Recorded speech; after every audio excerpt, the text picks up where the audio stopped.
So, welcome again, everyone. It's good to see you. We're continuing with the Eightfold Path, and last week I talked about right view. This week I want to talk about right intention, which is that second factor in the Eightfold Path. And the first factor, right view, is really the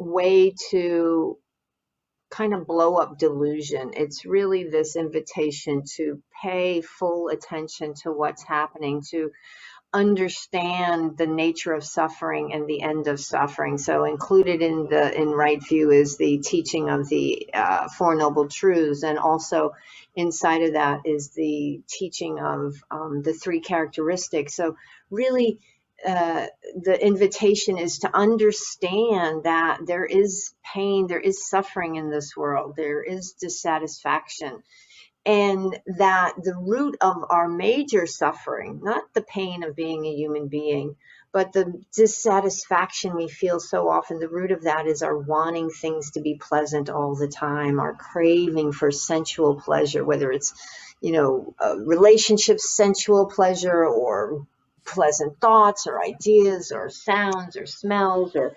situations. And when we don't get what we want, we suffer, and we kind of double down on trying to make sure we get what we want. And so the Buddha said, no, that's not going to work, and offered this way out. So clarity in understanding our own experience of suffering and how we're caught in that delusion of craving and aversion, and recognizing that we're attached to impermanent things, thinking we can make them permanent, or attached to this idea of self, this I am this, or these fixed views. That's what causes so much suffering. So the clarity is what's offered in the first factor, the eight right view. The second factor, wise intention, right intention, is kind of the bridge between right view, which is this cognitive awareness of, oh, I see how suffering happens. I see why I suffer. I see my little peculiarities, my conditionings that cause me discomfort, what I'm attached to. And so right view the intention is the bridge between right view and the rest of the path, or sila, which is, the next section of the path, which is engagement with the world, how we show up with the world. So it's like seeing, and then intention is setting a path, creating a way to move forward, and then the next few factors of the path that we'll talk about over the next few weeks is, how do we do this? How do we show up in the world that takes us away from suffering? Doesn't cause suffering, but takes us away from suffering for ourselves and for others. And so there are three pieces inside of wise intention. And as I said last week, I say wise and right interchangeably: wise intention, right intention. Inside of intention is right renunciation, the intention of renunciation, the intention of goodwill, and the intention of harmlessness. So I'm going to talk about each of these things. The first one, renunciation, is, I love talking about renunciation, because once I understood what it meant, it's almost like, oh yeah, renunciation, it's really letting go. Whereas before I understood it, before I had the experience of it, is truly how it happened, as I was the experience of renunciation, the experience of letting go. I thought it was one of those things that I have to do this just to be a good person. Here's the list of how to be a good person, and this is the checklist. And you have to do these things, whether it's pleasant or unpleasant. This is like falling in line, doing what I'm told to do. And that's actually not what it is at all. And there's a sutta that has a line in it that says, the heart leaps at the thought of renunciation.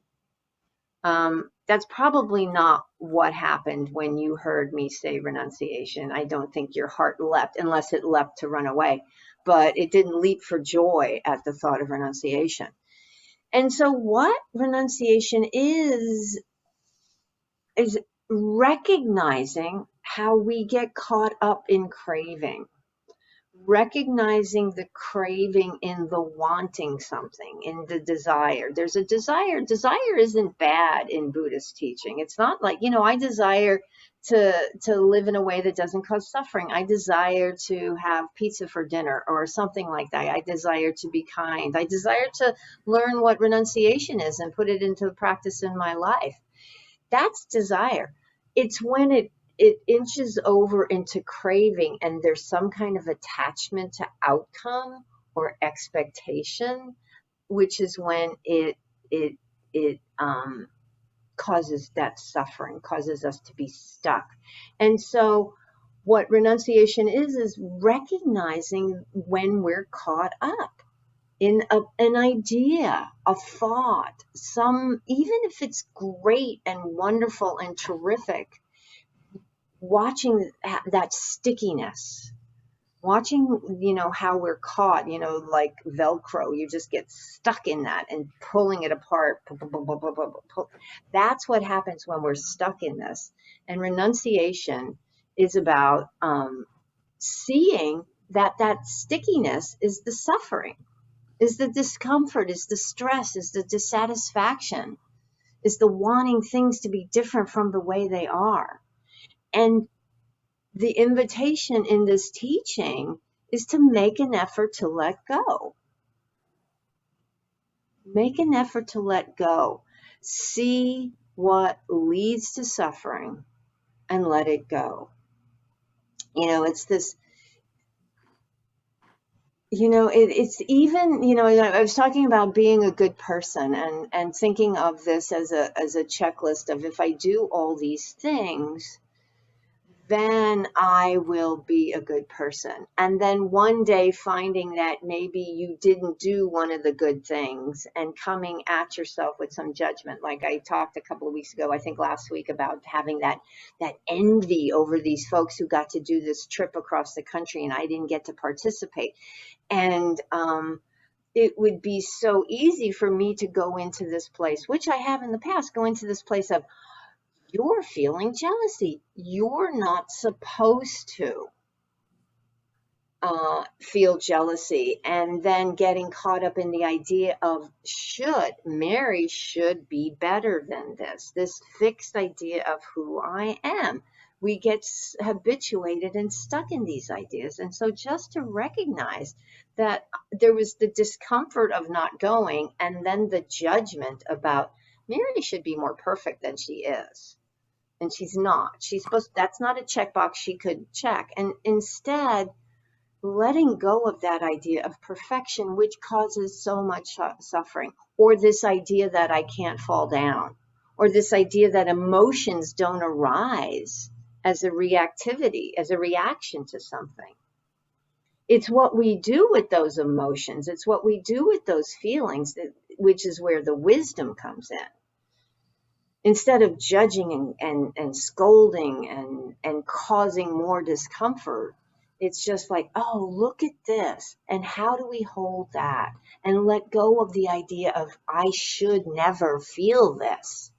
That's nonsense. It's going to come and it's going to go. It's going to come and it's going to go. How do we move through the experiences that do show up,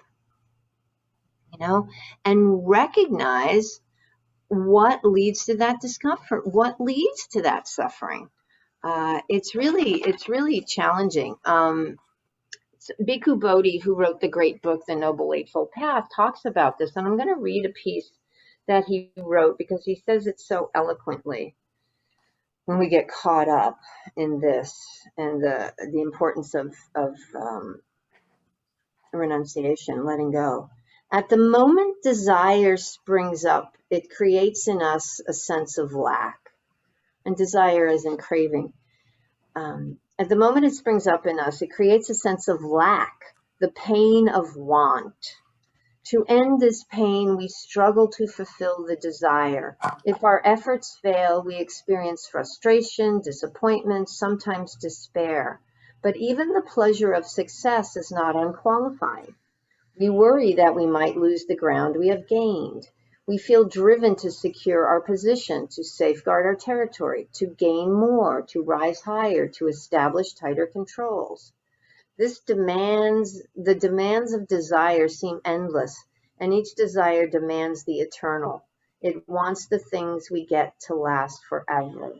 But all the objects of desire are impermanent, whether it be wealth, power, position, or other persons. Separation is inevitable, and the pain that accompanies separation is proportional to the force of attachment. Strong attachment brings much suffering. Little attachment brings little suffering. No attachment brings no suffering. So it's this vicious cycle that we get caught up in wanting things, and even when we get it, we want it to last, or it shifts, or we fear that we're going to lose it. There's a line in 12 step where it says we're either it all boils down to being afraid of losing something we have or not getting something we want, which is brilliant. And I can hone in on that. So what's going on here? Oh, not getting something I want, losing something I have. It's so simple, but it causes so much discomfort. And there's another factor in this, that it's not actually what it is we're craving. It's when we get it, we feel, it's not the thing, it's the cessation of the craving that eases. The craving has eased. So if we let go of the craving, that's where the peace comes from. That's where the dissipation of suffering comes from, the ease. We get it or we don't. We're equanimous. We're this is great. I got this. I got, what I wanted for dinner. I didn't get what I wanted for dinner. And I can hold it without this edge that causes so much challenge, so much pain, And renunciation invites us to be courageous, to be willing to be with feelings, to be intimate with things we may not want, but that are here. Letting go of that thinking it has to be different. What we do with this renunciation is we incline the mind to let go of what doesn't serve us. Even if we think it's awesome, if we continually suffer from it, it's not serving us. Can you let it go? That's the question that this invitation for renunciation is about.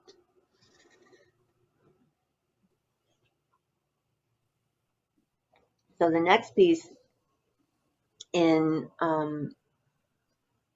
right intention is the intention to move through the world with goodwill, or loving kindness, or friendliness, metta, we often say, towards all. It's unconditional. And this is the antidote to aversion, anger, hatred. Renunciation is the antidote to greed and craving and clinging. And goodwill, loving kindness, metta is the antidote to aversion and anger. And so we are invited to recognize that all beings wish to be happy. All beings wish to be happy. How do we greet all beings with goodwill, with loving kindness? That is challenge. And then the next part of wise intention is to be harmlessness, or be compassionate, recognizing that all beings want to be free from suffering. So there's this kindness and compassion as a piece of intention. So we want to move through the world with kindness and compassion. How do we greet what we meet with a soft, compassionate, kind heart? You know? When you look at, I don't have the Metta Sutta, but in the Metta Sutta in front of me, but the Metta Sutta, the Buddha's teaching on loving kindness of friendliness, there's a line that said, omitting none. That means all, not just the ones I like, not just the ones that think the way I do, who look the way I do, who believe the way I do, who speak the way I do, or the way I think it should be done, but all beings. I want to hold a kindness, a softness in my heart towards them. And I want to feel compassion towards them for their suffering. You know, we don't know why people do what they do. It's not my job to be judge and jury. We sometimes don't know why we do what we do either. You know, it's like I've often asked myself, why do I keep doing these things? You know, it's the deep, deep conditioning, oftentimes, this habits of a lifetime, buried biases, buried habits. They're not conscious, but I do certain things and I'm like, So I have to offer others the benefit of the doubt. Very important to recognize that, and we talk about this all the time. If people are causing harm, we work to make sure they stop causing harm. We don't say, oh, I have loving kindness and compassion towards you, so just go about doing what you're doing. No, I can stop people or try to stop people from causing harm without holding anger and hatred towards them. That's the invitation of this teaching. Can you turn towards all beings with loving kindness, with compassion, without them matching your idea of what they're supposed to be like, and without harboring this hatred or anger or aversion? And recognizing that this is an incredibly challenging place to be or place to get to. It's incredibly challenging because we see horror every day. We see incredible harm. The world is full of greed and violence and awful behavior. And the automatic response is to be filled again with this reaction of anger. And to bring our awareness to our responses is so important. Recognizing those naturally occurring reactions, emotions that arise, but be aware so that they don't take over. Recognizing, I try and do this and go, I have made a commitment to show up with loving kindness and compassion. How do I do that while holding these emotions? So that's an investigation that we each have to embark on. How do we find our way with this? That's part of this. It can be really complex, which is why the Eightfold Path is not, first factor done, second factor done, third factor done, blah, blah, blah, and then you're done. This is a lifelong investigation of our experience, our conditioning, our interactions with other beings, our understandings of these teachings. We have to put these things into practice in order to see how we engage with the world. And so it's a lot of times it's allowing these thoughts into our minds, into our consciousness for the first time and going, well, that's a tall order. I don't know how I'm going to do that. But for me, I was willing to say, I want to give it a try. Because what happens if we are in the grasp of anger and hatred, the other folks don't have any clue. I'm the one who's suffering from that. I'm the one with the clenched jaw and the tight fists and the, the burning coals in my gut. And that's not how I want to live. And what this does is this inspires me to move in a way that ends harming. It's like I believe in harmlessness for myself and obviously for others as well. So what can I do? And we'll get more into this as we move into the next portion of the Eightfold Path, which is the Sila, ethical behavior practices. But to have this intention to show up with goodwill and compassion. And another piece of this is there's a near enemy of this metta, loving kindness, is watching that we don't get caught up in thinking it should be a certain way or attached to outcomes. I will love you if, I will be compassionate if, or thinking that if I offer you goodwill and I am compassionate towards you, then X, Y, and Z should happen. We have to, that's desire, that's craving, that's getting caught up in an attachment to a particular idea or a should. And so we have to be willing to let those go as well. It's so important. It's so easy to get caught up, especially if we think this is the right way. This is what should happen. I know what's best. So that's still, we may know what's best. We may know what's the right way, but let go of that need to have it be the way you want it to be right here, right now.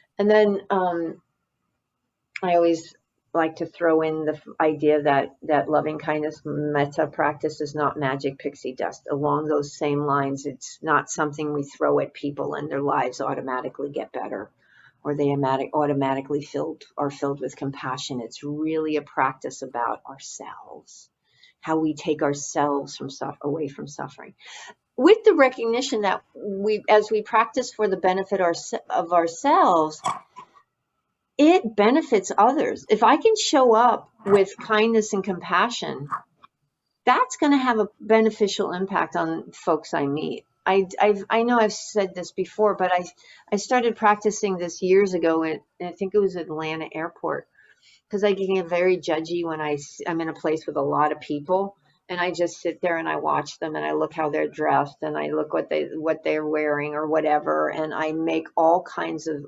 pronouncements about their lifestyles and who they really are and their whole history and what they believe, just based on a 3-second watching them walk by. And then I had to stop and go, oh, I forgot, I love you. And what that does is that displaces this judging mind, this unthinking judging mind. This random blah, blah, blah, the mind's going here, mind's going there, with this intention of kindness. And then as you continue to do that, that's what becomes more habitual, not the judging, comparing, but the kindness and compassion. So it's a practice that takes time. As they say, why not, right? What else am I going to do? What else am I going to do? And as it's said in the Dhammapada, the mind follows the mind. The more we incline the mind in this wholesome direction, the more the mind will move in this wholesome direction. Whatever we think about frequently will become the inclination of the mind. And then one of my very favorite sayings about this is intention leads to action, action leads to habit, habit leads to character, and character leads to destiny. So our intention is so important. This wholesome intention, this intention to let go of craving, this intention to be in the world with kindness, friendliness, compassion, so important. And why not? Why not? Why not? That's what I always ask. I always ask that question about why not. So why not be wholesome? Oh, there's one other thing I want to share, and this came from Gregory Kramer's book, A Whole Life Path, and he talks about intention. And I like this. He talks about the time scales of intention, which can be helpful as we put this teaching into practice. He talks about there's momentary intention where it's noticing the tendency in each moment. This, as I talked about, the habitual reaction that shows up. And as we are mindful, because intention, just like right view, is supported by mindfulness and effort. If we're paying attention in the moment, we can shift our intention. Oh, I can be kind, like as I said at the airport, blah blah blah. Oh, those people are this, those people are that, and then recognizing that tendency, that habit, and then going, oh no, my intention is to be kind, and shifting it. So there's that momentary intention to change how we show up. And then he says there's an episodic intention that we can set for ourselves where we want to last a particular time frame, where, you know, maybe we're going into a meeting with someone. I had people I used to work with years ago. I used to do audits, and I'd have to spend a couple of hours at a time with people doing audits.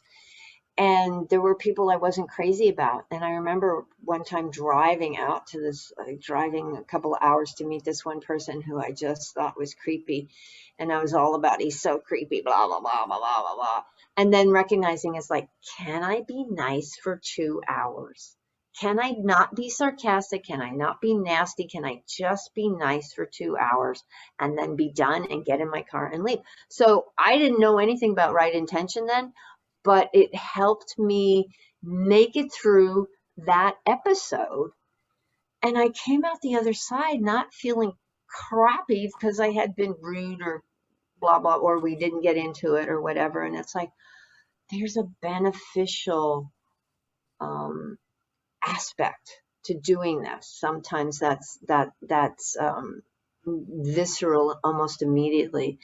And then the bigger picture is the overarching intention that is just the direction of our life, which is this teaching of wise intention, you know, practicing renunciation and kindness and compassion. So I like that, so that we're not forced to go, oh, change your life right now. It's like, do it little by little and slowly change the direction of the ship. You can't just turn an ocean liner and have it turn on a dime. It has to slowly change direction and move where it's headed. So, okay. I think that that's it. No, I think that's all I have to say about wise intention. I'm sure there's things I've left out, but I want to thank you for your kind attention.